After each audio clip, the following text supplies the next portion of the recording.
Assalamualaikum warahmatullahi wabarakatuh. Sahabatku, video kali ini saya akan membahas topik dengan judul hikmah sholat berjamaah dalam kehidupan bermasyarakat. Artinya kita akan mengambil pelajaran dari sholat berjamaah untuk kita terapkan seharusnya di dalam kehidupan bermasyarakat. Baik, kita mulai dengan ucapan Bismillahirrahmanirrahim. Hikmah penting dari sholat berjamaah antara lain yang pertama adalah proses pemilihan imam, kemudian standar kualitas seorang imam, kesiapan mendukung imam, kemudian patuh terhadap perintah imam, kemudian siap mengikuti proses sholat secara total. Kemudian yang baru bergabung siap tanpa syarat. Kemudian imam kemungkinan bisa salah. Imam salah, makmum wajib mengingatkan.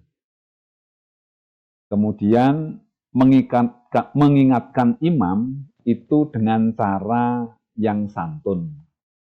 Kemudian imam siap diingatkan dan mau membetulkan kesalahannya.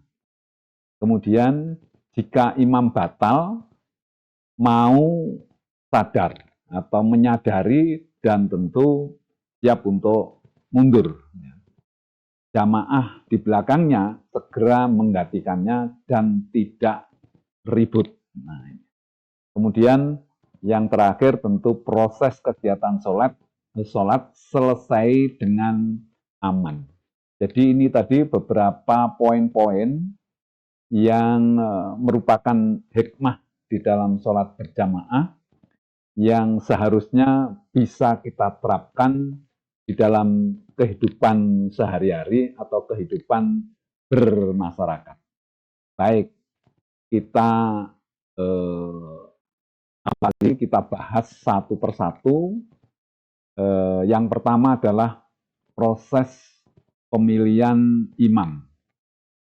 Jadi kita ibaratkan kalau kita ini bersama-sama mau sholat jamaah di masjid atau di suatu pertemuan begitu atau rapat begitu, kita mau sholat berjamaah dan belum tahu siapa imamnya, maka di situ akan terjadi proses pemilihan imam.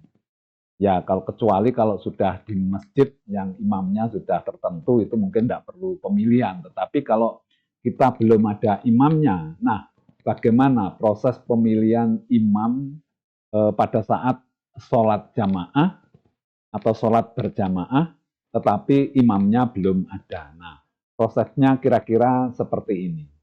Ya, jadi orang-orang yang berjamaah itu, jadi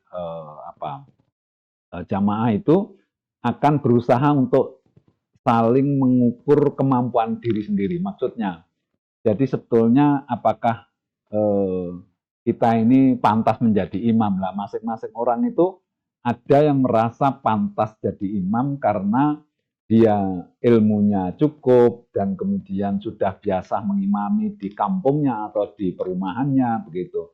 Sehingga mereka-mereka yang memiliki kemampuan menjadi imam atau calon imam itu akan berada dekat di pengimaman itu.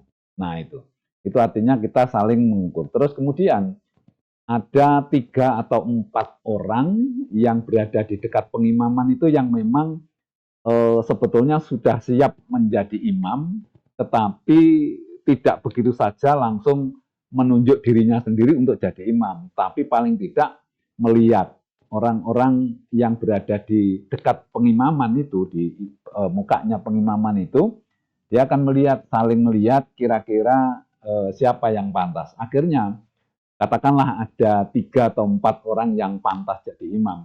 Mereka sama-sama mempersilahkan ya kalau di eh, kehidupan nyata di sholat itu mesti monggo Pak, kami silahkan Bapak saja yang jadi imam, yang satu juga oh Bapak saja gitulah. Ini artinya bahwa terjadi proses pemilihan yang demokratis, dan nanti siapa yang memang merasa paling pantas itu akan maju ke depan gitu. Ya, jadi setelah saling menunjuk ya, kemudian sebetulnya mereka tidak ada ambisi untuk jadi imam, artinya saya saja begitu, enggak, pasti dia ya siapa. Nah, akhirnya orang-orang yang ada di muka pengimaman itu, yang dekat dengan pengimaman itu, dia akan melihat kemudian siapa sebetulnya, kalau ilmunya mungkin hampir sama, tetapi siapa yang umurnya paling tua begitu. Nah, akhirnya itulah yang menyiapkan diri, bahkan dipersilakan oleh temannya untuk menjadi imam. Dan satu orang yang memang layak jadi imam dan juga umurnya cukup, bacaannya baik, dia akan maju.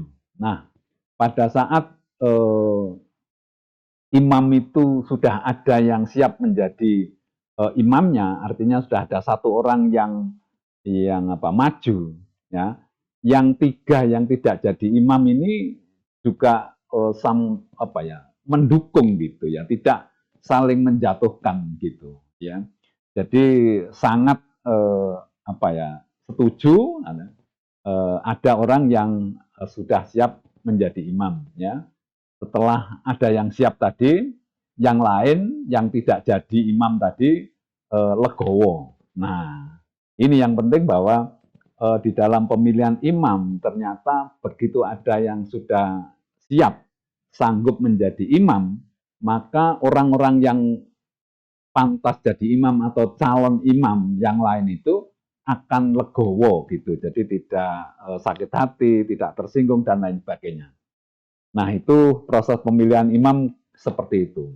Yang tidak jadi tidak pernah mengganggu imam. Jadi pada saat sudah ada yang jadi imam, kemudian nanti di dalam proses sholat itu dipimpin oleh imam yang sudah siap itu, calon-calon imam yang lain yang tadi tidak jadi, itu tidak pernah akan mengganggu imam itu supaya sholatnya berantakan atau sholatnya tidak sah begitu, tidak. Jadi sama-sama menjaga ya, bahkan yang di belakangnya ya itu senantiasa mengawal gitu ya. Jadi yang tidak jadi senantiasa mengawal proses sholat, khawatir kalau ada sesuatu kesalahan dan lain sebagainya, dia akan paling pertama mengingatkan, dan kalau terjadi sesuatu imamnya harus mundur, maka dia siap untuk menggantikan. Ini.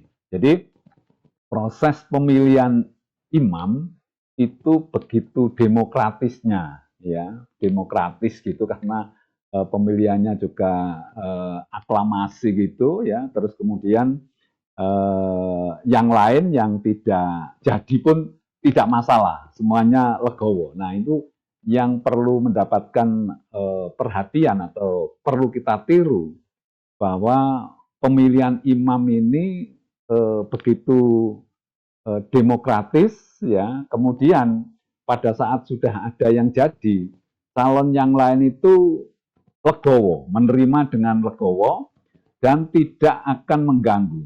Justru malah mendukung proses sholat itu. Ya, dia berada di sop paling depan, belakangnya imam. Nah, ini menjaga kalau ada ada kesalahan atau imamnya batal dan lain sebagainya, dia siap untuk mengganti. Jadi satu hal yang pertama, ini proses pemilihan imam ini luar biasa di dalam sholat berjamaah gitu. Kemudian yang kedua, standar kualitas imam. Jadi yang mau jadi imam itu tentu orang-orang yang memiliki ilmu agama yang memadai dan punya pengalaman menjadi imam. Artinya untuk menjadi imam itu syarat yang pertama tadi kualitasnya harus memiliki ilmu agama yang memadai, yang cukup, yang banyak begitu ya. Terus kemudian juga sudah pengalaman menjadi imam. Nah, ini yang perlu mendapatkan perhatian itu adalah pengalaman menjadi imam. Jadi untuk menjadi imam itu paling tidak sudah pernah imami di kampung atau sering menjadi imam di tempat tinggalnya atau di masjid dekat tempat tinggalnya. Kemudian sikap dan perilakunya terpuji. Nah, ini juga merupakan standar kualitas imam. Jadi kalau imam itu tidak memiliki sifat dan perilaku terpuji, ya tentu tidak pantas jadi imam. Nah, oleh karena itu standar kualitasnya adalah yang ketiga ini sikap dan perilakunya harus terpuji. Kemudian dia selalu mempunyai prinsip bahwa nanti apabila ada suatu kesalahan maka dia siap untuk diingatkan oleh makmum. Jadi memang para imam di masjid atau di sholat jamaah dia itu sudah seperti standarnya bahwa kalau terjadi kesalahan maka imam itu akan siap untuk diingatkan dan dia tidak pernah marah dan lain sebagainya. Gitu. Kemudian siap mundur dan siap diganti. Ya, yang namanya imam kan bisa saja batal umpamanya saja, sehingga dia sudah tidak pantas atau tidak boleh menjadi imam untuk melanjutkan sholat itu karena dia batal umpamanya saja. Nah, ini dia siap mundur, jadi tidak perlu bahkan batalnya itu kan belum tentu diketahui oleh makmum. Ya, nah dia dengan kesadaran yang tinggi, ya dia siap mundur dan siap untuk diganti.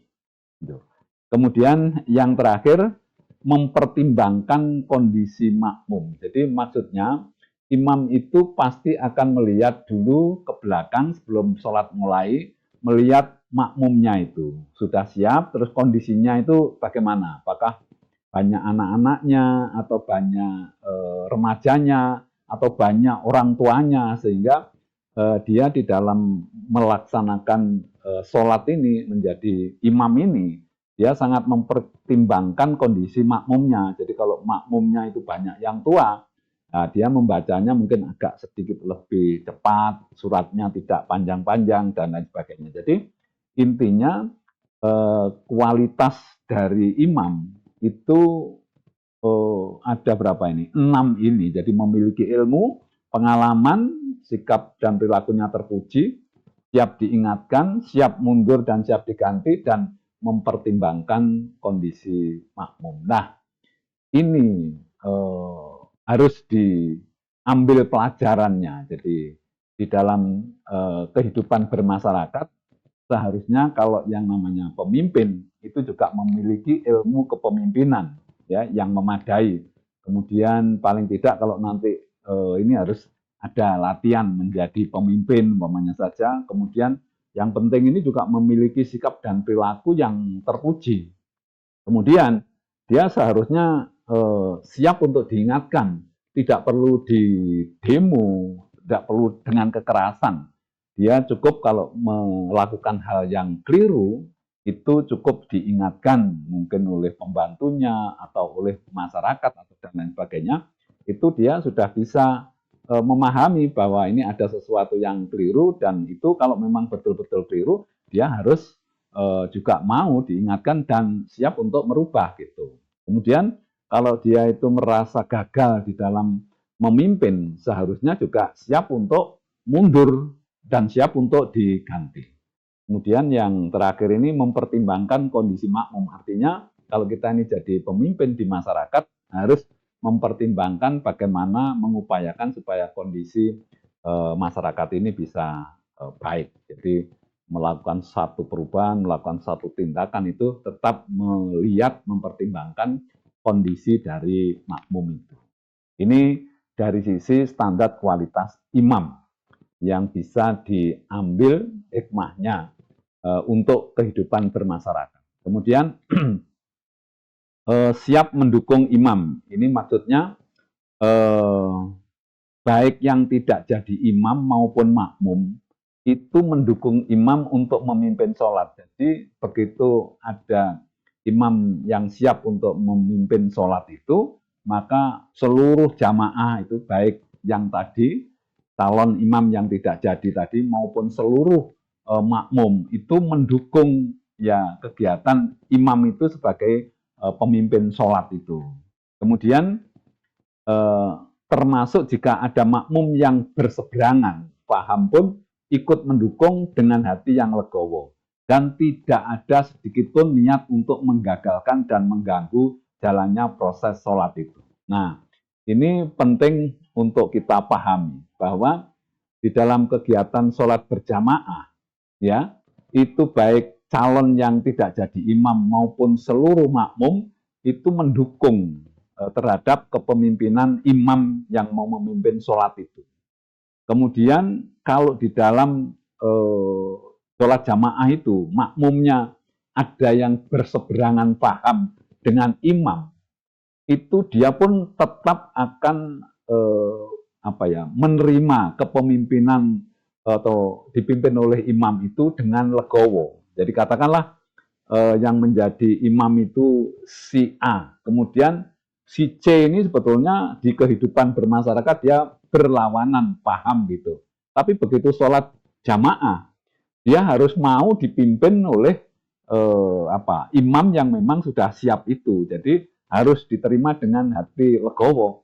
Kalau tidak legowo atau tidak ikhlas, berarti nanti sholatnya si C itu tidak akan bisa sah karena dia tidak ikhlas di dalam sholat itu dan tidak ada sedikit pun niatan oleh para makmum itu atau calon yang tidak jadi imam tadi itu menggagalkan atau mengganggu jalannya proses sholat.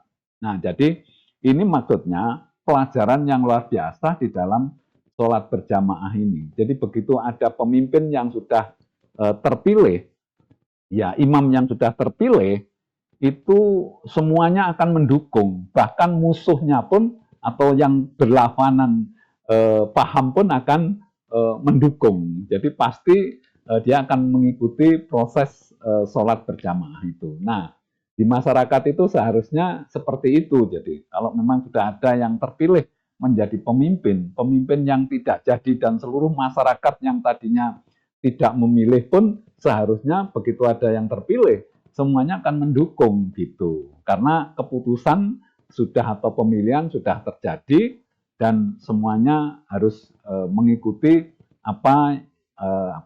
kepemimpinan daripada pemimpin yang sudah terpilih. Seharusnya seperti itu. Tetapi kebanyakan di masyarakat itu masih ada rasa dendam, kemudian malah kepingin mengganggu dan lain sebagainya. Nah ini seharusnya belajar dari sholat jamaah itu. Ya, jadi musuhnya pun atau yang berseberangan pun akan legowo dipimpin oleh orang yang memang sudah jadi imam. Ini pelajaran yang atau hikmah yang bisa diambil. Ya. Kemudian berikutnya patuh terhadap perintah imam. Jadi begitu imam ini sudah terpilih, sudah ada yang mau jadi imam, harus patuh terhadap perintahnya imam itu. Jadi di dalam sholat berjamaah itu oleh imam diminta lurus dan rapat, kemudian patuh dan melaksanakan gitu. Biasanya imamnya kan juga luruskan, rapatkan soft gitu ya. Itu patuh gitu. Kemudian mematuhi SOP sholat karena masing-masing orang itu sudah tahu bagaimana menjadi makmum yang baik dan bagaimana menjadi imam. Jadi tata cara rukun dan syaratnya itu sudah dipahami gitu. Kemudian mengikuti gerakan imam, pantang untuk mendahului imam. Jadi kalau sudah melaksanakan sholat, gerakan makmum itu tidak boleh mendahului imam. Dan itu semua makmum itu patuh gitu. Jadi tidak ada kalau imam itu belum ruku itu juga tidak akan melakukan itu, sebelum sujud juga tidak akan melakukan sujud makmumnya. Jadi nunggu imam melakukan sesuatu syarat dan tata cara sholat, dia baru mengikuti makmumnya. Nah, Seharusnya ini juga menjadi pelajaran bagi kita untuk diterapkan di dalam kehidupan masyarakat. Jadi begitu ada pemimpin yang sudah terpilih, harusnya juga kita patuh, kemudian tidak boleh kemudian pemimpin belum apa-apa malah didahului dan lain sebagainya. Tentu ini sesuatu yang tidak mungkin dilakukan di dalam sholat, tetapi di masyarakat mungkin banyak ya terjadi hal-hal yang berlawanan dengan tata cara di sholat tadi. Kemudian berikutnya siap mengikuti proses sholat secara total. Jadi semua orang yang ada di masjid itu atau makmum itu tidak ada yang balelo saat masih dalam proses sholat. Nah, artinya jarang sekali gitu kita temui bahwa dalam suatu sholat jamaah terus kemudian di tengah-tengah itu ada yang kemudian keluar memang sengaja untuk tidak mengikuti, tidak meneruskan, itu jarang sekali. Persentasenya kecil sekali gitu ya. Jadi mereka sudah terbiasa makmum itu untuk patuh terhadap imamnya, sehingga imam itu kadang-kadang di dalam sholat itu ya ada perbedaan sedikit ya, tetapi karena di dalam sholat jamaah itu harus mengikuti imam, imam itu melakukan apa saja kita ini patuh, kecuali kalau ada kesalahan fatal di dalam rukun dan syaratnya di sholat itu ya, itu nanti ada pembahasannya bahwa makmum harus wajib mengingatkan gitu. Tetapi jarang kita lihat bahwa di dalam sholat jamaah itu ada orang yang balelo keluar dari jamaah itu gitu. Kemudian semua mengikuti sampai sholat selesai ya. Jadi semua jamaah atau makmum itu mengikuti sholat itu sampai dengan tuntas selesai ya. Jika sholat selesai makmum yang terlambat, nah biasanya juga ada makmum itu yang terlambat datangnya sudah satu rakaat baru datang, dia akan menyelesaikan sendiri sampai dengan tuntas seberapa kekurangannya masing-masing orang yang terlambat itu berbeda-beda gitu. Jadi intinya di sini yang pertama itu di dalam sholat jamaah itu jarang orang yang balelo. Ya ini yang perlu dicatat gitu. Kemudian semua orang ini akan mengikuti sampai sholat selesai. Artinya kalau kita ini pemilihan pemimpin itu berlaku 5 tahun ya, kalau bisa memang sampai selesai 5 tahun. Perkara di tengah-tengah ada kesalahan dan lain sebagainya itu bisa nanti. Jadi kalau di sini nanti akan saya jelaskan juga bagaimana kalau terjadi kesalahan atau batal. Gitu. Yang baru bergabung siap tanpa syarat. Jadi maksudnya kalau sholat ini sudah berjalan, kemudian ada orang yang terlambat datang, itu tidak peduli siapa imamnya. Ya, jadi begitu datang sholat sudah mulai, katakanlah sholat zuhur sudah 2 rakaat, orang yang baru datang ini tanpa tanya siapa imamnya langsung mengikuti. Nah, ini di dalam kehidupan bermasyarakat itu juga gitu berorganisasi. Jadi orang yang baru masuk di dalam organisasi itu tidak perlu terus kemudian baru datang kok memprotes imamnya atau tidak setuju, tidak, tetapi harusnya mengikuti. Ya, nah, ini di sholat ini juga begitu. Jadi orang yang datang terlambat pun tidak pernah peduli siapa imamnya, bahkan mohon maaf imamnya itu musuhnya gitu ya, ya tetap aja ikut sholat gitu, patuh terhadap imam yang dalam tanda kutip itu musuhnya gitu, tetap mengikuti sampai sholatnya nanti selesai gitu.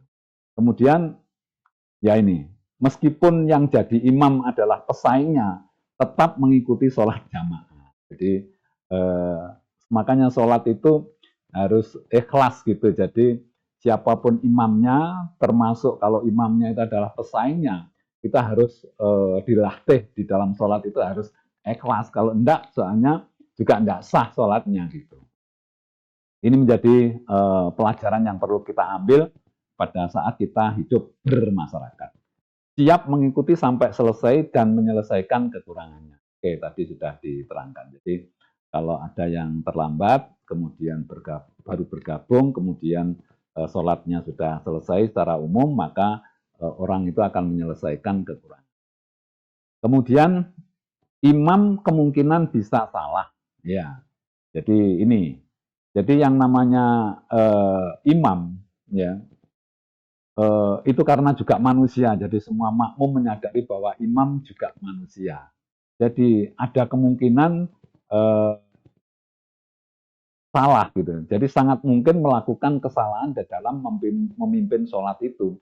Mungkin salah gerakannya, mungkin salah membacanya dan lain sebagainya. Nah, kalau terjadi seperti itu, ini yang perlu kita ambil pelajaran ya di dalam kehidupan bermasyarakat. Jadi kita ini seperti makmum itu menyadari betul bahwa imam itu adalah manusia. Dan kalau itu manusia pasti ada kemungkinan untuk berbuat salah, artinya tidak disengaja dia akan berbuat salah. Nah, ini satu pelajaran. Jadi kalau kita umpamanya di kehidupan masyarakat mempunyai pemimpin, kita ini harus sadar bahwa pemimpin kita ini juga manusia. Dia juga bisa berbuat salah gitu ya. Jika terjadi kesalahan, makmum tidak ada yang memiliki niatan untuk membuli apalagi memfitnah. Jadi tidak apa ya. Jadi kalau makmum imam itu salah, ya makmum itu tidak ada niatan nanti membuli dan memfitnah gitu. Tidak gitu loh. Jadi memang dia atau mereka makmum itu menyadari bahwa imam itu juga manusia. Jadi sangat mungkin berbuat salah gitu. Kalau imamnya salah, makmum wajib mengingatkan. Nah, ini di dalam sholat itu bahwa kalau makmumnya salah, maka imamnya salah maksud saya, makmumnya wajib untuk mengingatkan, wajib jadi. Nah, orang yang biasanya mengingatkan itu makanya tadi kan di belakang imam itu ada calon-calon imam yang tidak jadi imam tadi, itu berada di belakangnya imam ya untuk kalau orang Jawa itu bilang tuh jagani ya, jagani kalau gitu ya imamnya salah, maka orang yang di sop pertama itu yang harus mengingatkan lebih dulu gitu. Jadi jika imam melakukan kesalahan maka hukumnya wajib bagi makmum untuk mengingatkan. Jadi wajib. Jadi makmum tidak boleh melakukan pembiaran atas kesalahan imam. Jadi kalau bagian depan itu tidak mengingatkan maka sop yang kedua terus sampai ke belakang. Jadi diharapkan dalam satu jamaah sholat itu ada yang mengingatkan jika imamnya salah, terutama yang ada di sop depan itu. Tidak boleh ada sungkan atau ewo pakai. Jadi di dalam sholat itu kalau mungkin imamnya sudah tua orangnya atau itu katakanlah jabatannya tinggi kebetulan jadi imam, itu kalau salah imamnya salah, ya makmumnya tidak boleh sungkan atau ewo pakewo untuk mengingatkan. Nah, ini juga sama sebetulnya di kehidupan masyarakat ini. Jadi kalau umpamanya saja pemimpin itu berbuat salah, maka masyarakatnya atau instansi-instansi atau jabatan-jabatan yang di bawahnya juga harus mengingatkan begitu ya. Tetapi nanti ada caranya sendiri ya. Cara mengingatkan itu nanti yang penting itu. Tetapi nggak boleh tadi itu sungkan atau ewoh pakewuh gitu. Karena kalau ada pembiaran ya kesalahan berarti kita ini menyetujui adanya kesalahan-kesalahan gitu. Nah, ini yang perlu diambil ya pelajaran ya bahwa imam itu bisa salah, kalau salah harus diingatkan, kemudian tidak boleh sungkan dan ewoh pakewoh untuk mengingatkan pemimpin yang salah gitu. Kemudian berikutnya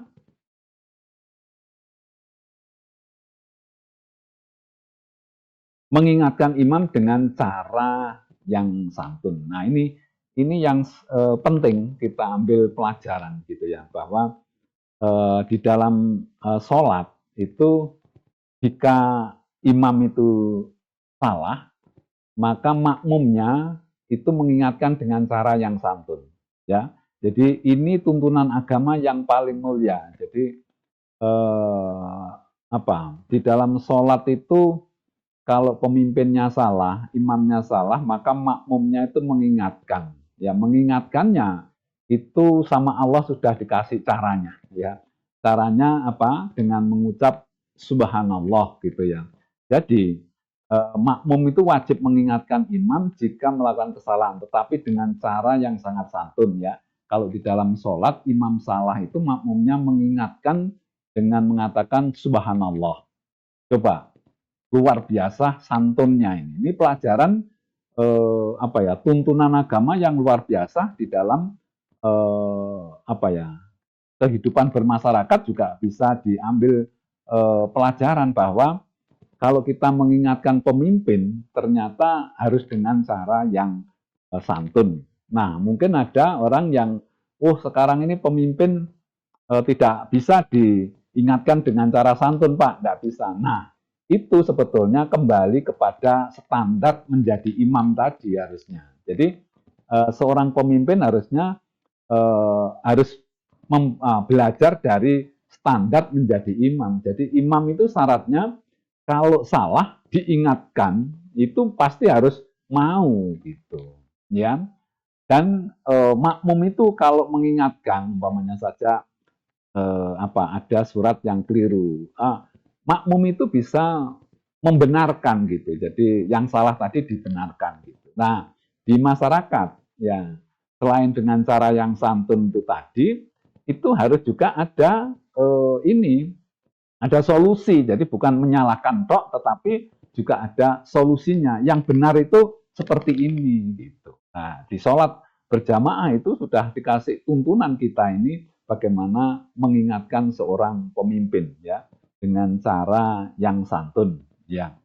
Tidak pernah makmum mengingatkan dengan cara yang kasar apalagi demo. Ya, tidak mungkin lah dilakukan di dalam sholat berjamaah. Tapi ini merupakan satu pelajaran yang luar biasa. Jadi kalau sampai eh, terjadi demo mengingatkan dengan cara yang kasar itu ada dua kemungkinan atau tiga kemungkinan. Jadi yang pertama itu memang pimpinannya yang tidak mau diingatkan atau masyarakatnya itu terlalu brutal atau enggak serantanan gitu atau yang ketiga kedua-duanya jadi pemimpinnya tidak mau diingatkan dan masyarakatnya juga kepingin mengingatkan dengan cara yang kasar gitu. Nah ini seharusnya kita coba belajar dari sholat berjamaah ini bagaimana caranya mengingatkan imam ya.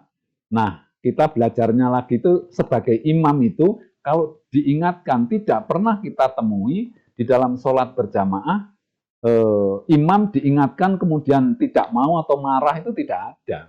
Pasti mau ya. Nah, oleh karena itu ada syarat atau standar menjadi imam tadi itu. Jadi kalau kita menjadi pemimpin itu jangan sampai mengingatkan itu dengan cara yang kasar atau diingatkan dengan cara yang kasar gitu. Jadi sudah siap gitu. Jadi suatu saat kalau saya berbuat salah, saya pasti diingatkan oleh masyarakat ya. Nah, saya harus mau dan harus segera memperbaiki. Jadi sudah segera memperbaiki kesalahan-kesalahan itu, bukan malah bertahan ya. Sehingga kalau kita ini kelihatan sebagai pemimpin diingatkan susah ya, artinya tidak mau, maka masyarakat lama-lama ya menggunakan cara-cara yang kasar. Jadi kenapa sampai banyak orang protes, demonstrasi, ya, unjuk rasa itu karena memang ada bahwa pemimpin ini sekarang banyak yang kalau diingatkan dengan cara yang baik-baik, ya, dalam tanda kutip tadi seperti sholat diingatkan dengan subhanallah gitu, tidak banyak yang tidak mau, tidak memperhatikan gitu loh. Sehingga sekarang ini saya melihat ada banyak demo dan lain sebagainya itu kan karena tidak segera ditanggapi gitu ya. Ini pelajaran. Tetapi kita ini sebagai orang yang beragama, setiap hari itu diberi tuntunan ya. Yang pertama itu jika mengingatkan seorang pemimpin harus dengan cara yang santun. Kalau kita sebagai pemimpin diingatkan juga harus mau dan harus segera menindaklanjuti apa yang menjadi kesalahannya. Ya, kemudian ini tuntunan yang relevan untuk kondisi masyarakat kita yang sedang sakit. Ini maksudnya kenapa kok mengingatkan dengan cara santun ini hanya terjadi di masjid atau pada waktu sholat jamaah, tapi di kehidupan kita di masyarakat sudah ya luar biasa ini, banyak protes, unjuk rasa, demo dan lain sebagainya. Mungkin kita mau bisa belajar dari hikmah sholat berjamaah ini. Kemudian imam siap diingatkan dan mau membetulkan kesalahannya. Ya, seperti tadi sudah diterangkan, imam sangat legowo jika salah diingatkan. Ini sudah siap gitu. Sejak mau jadi imam itu sudah ada syarat-syaratnya menjadi imam atau standar kualitas imam itu salah satunya dia akan legowo jika diingatkan gitu. Kemudian tidak sedikit pun marah dan bertahan. Ya ini. Kemudian dengan sigap segera membetulkan, ya, tidak merasa rendah diri. Jadi kalau diingatkan itu ya memang namanya manusia tempatnya salah kan gitu. Jadi kalau salah diingatkan itu tidak perlu merasa rendah diri, malu dan lain sebagainya karena memang kita ini manusia ya. Jadi makmum saja belum tentu kalau nanti jadi pemimpin atau jadi imam juga pasti betul, enggak. Jadi yang sering mengingatkan itu pun kalau nanti jadi imam itu juga bisa salah juga. Jadi kita pun begitu, masyarakat ini yang sering demo dan nanti kalau jadi pemimpin ya bisa salah juga gitu loh ya. Jadi kita tidak perlu merasa rendah diri kalau membetulkan kesalahan yang kita perbuat gitu. Kemudian jika imam batal mau sadar diri dan mundur. Jadi ada kemungkinan ya. Jadi di dalam sholat itu apabila imam itu batal maka dia sudah tidak bisa lagi memimpin organisasi sholat itu. Jadi tidak bisa memimpin sholat itu karena sudah batal. Ya, jadi kalau umpamanya saja ada imam terus kemudian mohon maaf keluar gas ya itu kan batal. Nah itu dengan kesadaran yang tinggi ya. Jadi jika imam batal dengan sangat sadar dia sudah tidak bisa melanjut memimpin sholat ya. Dengan penuh kesadaran dia akan lengser ya dengan penuh kesadaran. Jadi akan mundur begitu ya. Karena makmum juga sudah tahu kalau imam ini tahu-tahu keluar berarti dia batal. Nah itu tidak mau pura-pura dan bohong gitu. Jadi umpamanya saja ada imam di rakaat yang ketiga gitu dia sudah batal tapi melanjut itu tidak ada ya.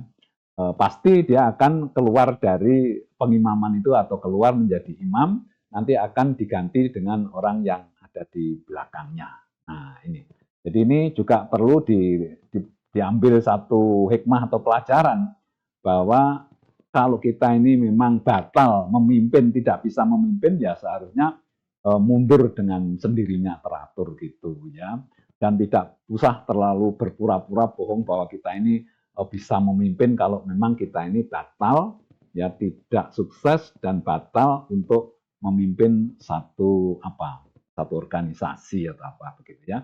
Jadi pelajaran yang luar biasa. Jadi kalau kita atau imam itu batal, maka dengan penuh kesadaran dia akan mundur ya dengan dengan rela hati, dengan legowo gitu mundur ya, tidak akan bertahan karena tahu kalau sudah tidak bisa memimpin organisasi sholat itu. Kemudian dia rela diganti orang yang ada di belakangnya. Jadi kalau dia batal kemudian pergi, dia akan rela, malah juga berharap orang yang di belakangnya itu mengganti supaya kegiatan sholat itu bisa sampai dengan selesai gitu ya. Jamaah di belakangnya segera menggantikan dan tidak berebut. Nah ini.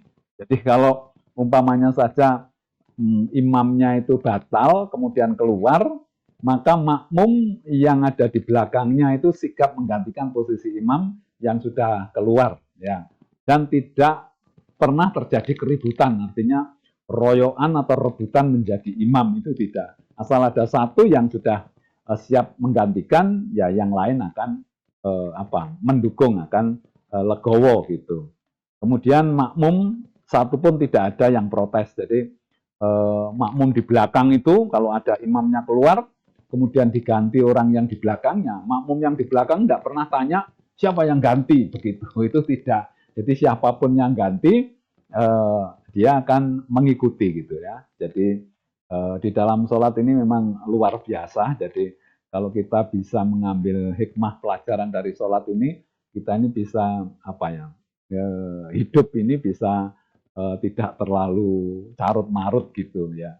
Kemudian semua makmum bisa menerima imam yang baru. Artinya bahwa siapapun yang ganti, jadi nanti makmum ini tetap mengikuti siapa yang ganti ya sudah gitu.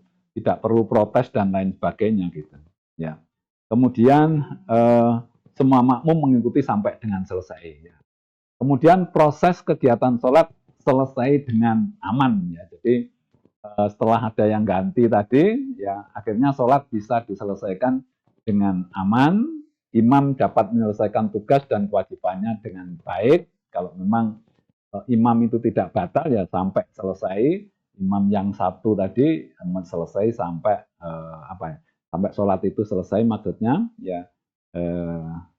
Kemudian tidak terjadi keributan dan tidak saling berebut. Jadi di dalam proses sholat tadi jarang sekali kita melihat ada keributan gitu ya. Walaupun di dalam makmumnya sendiri itu semua akan konsentrasi mengikuti jalannya sholat karena masing-masing orang yang sebagai makmum atau mungkin imamnya sudah tahu tata cara dan rukun dan syarat sholat itu sehingga dia melaksanakan sholat itu dengan tertib mengikuti standar operasi SOP-nya sholat itu.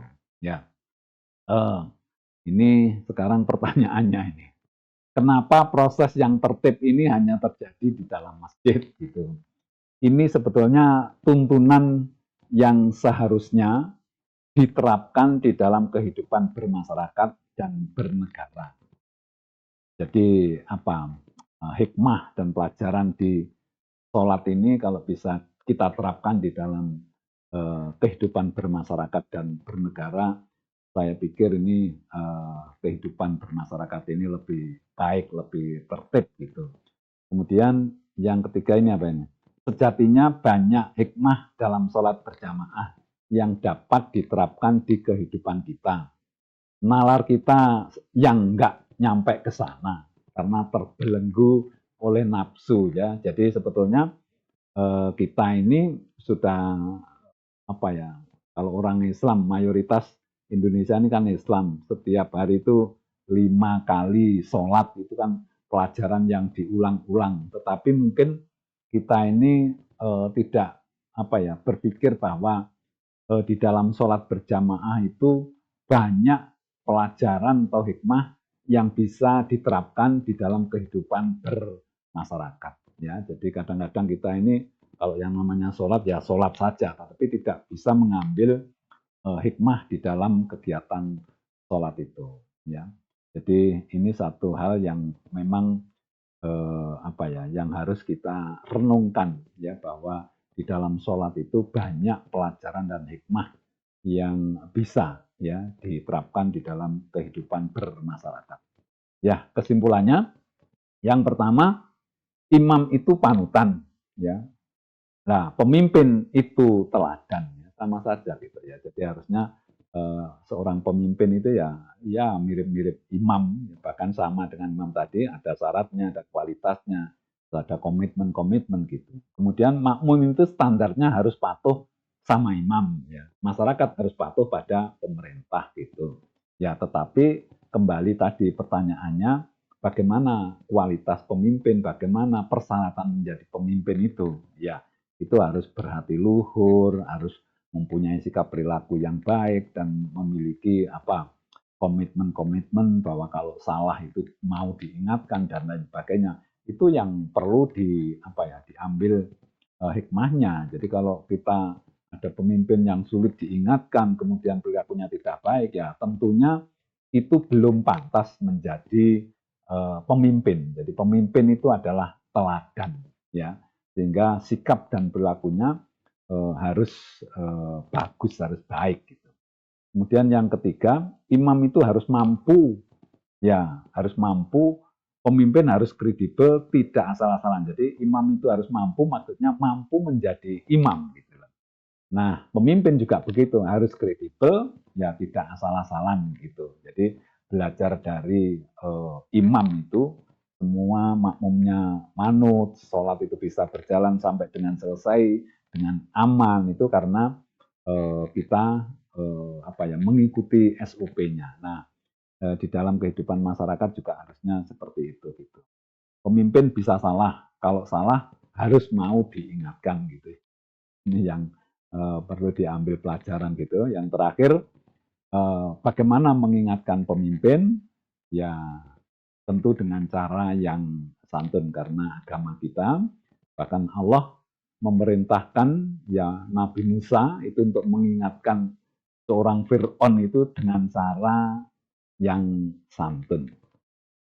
Sahabatku, ini mungkin yang bisa saya sampaikan terkait dengan hikmah ya sholat berjamaah bagi kehidupan bermasyarakat. Mudah-mudahan ada manfaatnya. Saya akhiri. Wassalamualaikum warahmatullahi wabarakatuh.